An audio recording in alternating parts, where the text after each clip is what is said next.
Welcome back to the Dragon's Lair, everybody. My name is Wade, and this is my show, Let's Talk, where we talk about Warhammer 40k. So we're talking about 11th edition. So go ahead and check out the other videos in this playlist, and you might learn a thing or two about how to play the game. I am talking about the event pack. So obviously, if you're going to play with your friends in a casual game, you can make whatever rules that you want. But I'm just covering what happens in the event pack, as well as how to play the game. So we're talking about the phases of a turn. Once again, a round is when your opponent goes and you go once. And then inside of that round is your turn and then your opponent's turn. So some of this information might seem like it's like duh for those of us that have played a long time. I've played for like 20 years. All my point is as I play 11th edition games, I discover that there's lots of crunchiness to this, right? So if you're glazing over this and you're just saying, well, I already know this because this was like this in 10th, there are catches that you will discover along the way where they inserted something into a place. Okay, so just follow me. Start of turn step. This is important. There are things that will happen at the start of turn step, just like the end of turn step. Okay, so rules that are triggered at the start of the turn are resolved now. Okay, this becomes more and more frequent as time goes on, and it probably will become more and more frequent as the new codexes roll out. I'm primarily a Tyranid player, although I do play Necrons and Imperial Knights and Imperial Guard and all that stuff. Anyways, then we go into the command phase. Lots of important things happen in the command phase. We'll get into it. Movement, shooting, charge, fight, and then end of turn step. Rules that are triggered at the end of the turn are resolved now in the following order. First resolve rules triggered at this point other than mission rules. Here's part of the crunchiness, right? Both players then consult their mission.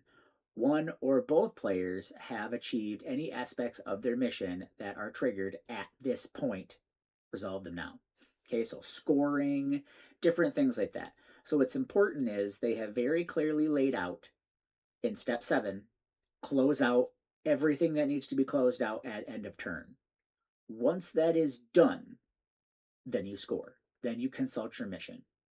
Okay, so I am in a lot of Facebook groups. I hear a lot of people talking about, well, I played a game with a person at my local store and they did it this way. Well, don't get taken advantage of, is all my point is. Okay, read your cards and understand what happens during each step. So let's talk about command. Command is pretty important. So the general of it is start the command phase, gain the command point, check for battle shock, command abilities, end of the command phase. That's the basics of it, right? So start of the command phase, rules that are triggered at the start of the command phase are resolved now. So right now, it's going to say at the beginning of your command phase. Now, what's important is if it says at the beginning of your command phase, then it has to happen first. Okay?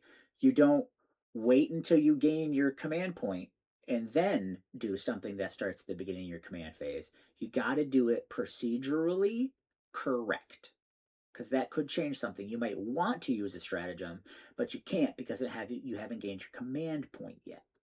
Okay? So rules that are triggered at the start of your command phase are resolved now. You got to do those first. You can't do anything else first. Gain core CP, command point. Both players gain 1 command point.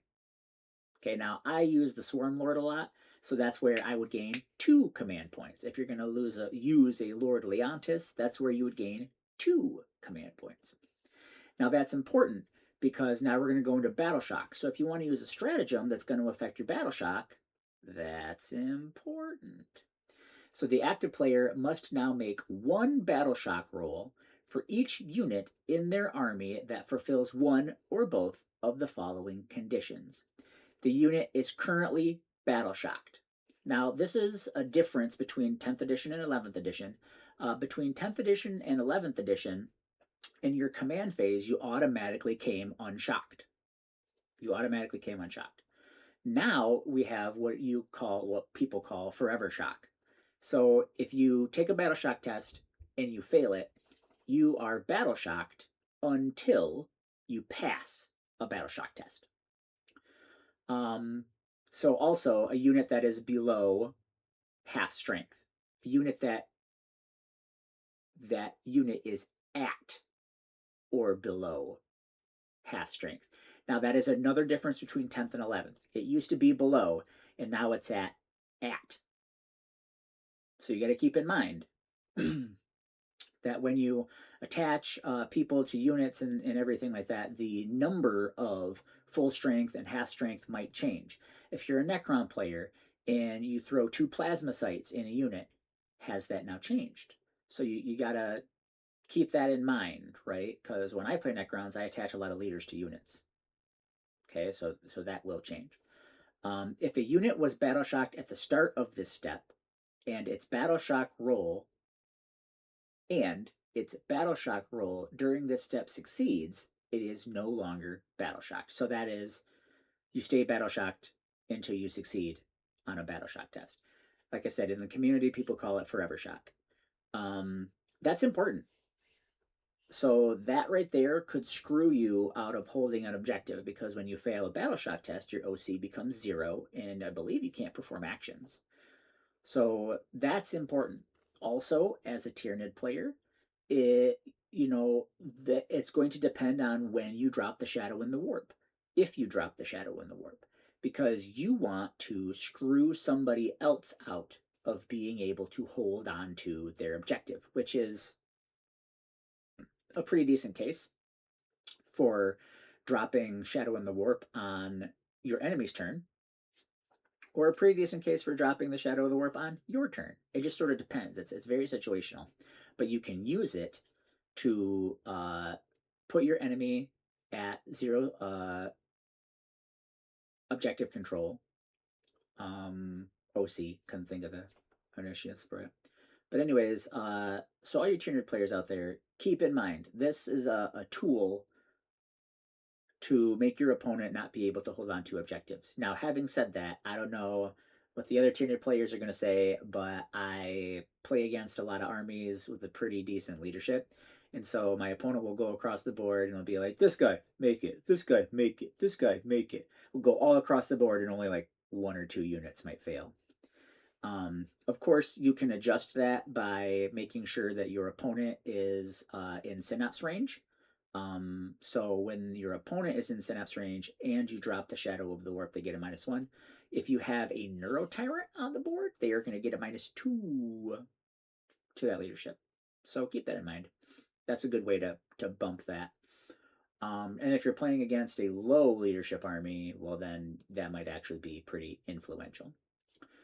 Command abilities, rules that are triggered in the command phase, excluding those that are triggered at the start or at the end of the phase when gaining core CP or battle shock, are resolved now. So like your old One Eye, when it says during the command phase, this regains D3 lost wounds. So during it means during your opponent's and during yours. But you can't do it before you gain your CP, and you can't do it before you do your start of command stuff. You can't do it before battle shock. You have to do it procedurally, or else you could get stuck in doing something out of order.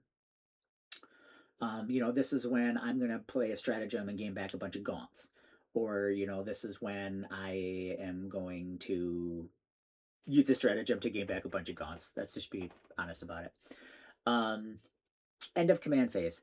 So rules that are triggered at the end of the command phase are resolved now in the following order. First, resolve rules that are triggered at this point other than mission rules. Both players consult their missions if one or both players have achieved any aspects of their mission that are triggered at this point. Resolve them now. So it's very much like the turns of the phases of the turn. As time goes on, I do really anticipate that we will have more at the beginning of the command phase and at the end of the command phase abilities. I do really think we're going to see more of that. So it'll be important to pay attention to these procedural things. Anyways, I really love talking about this content with you guys. Really love sharing my experience in 11th.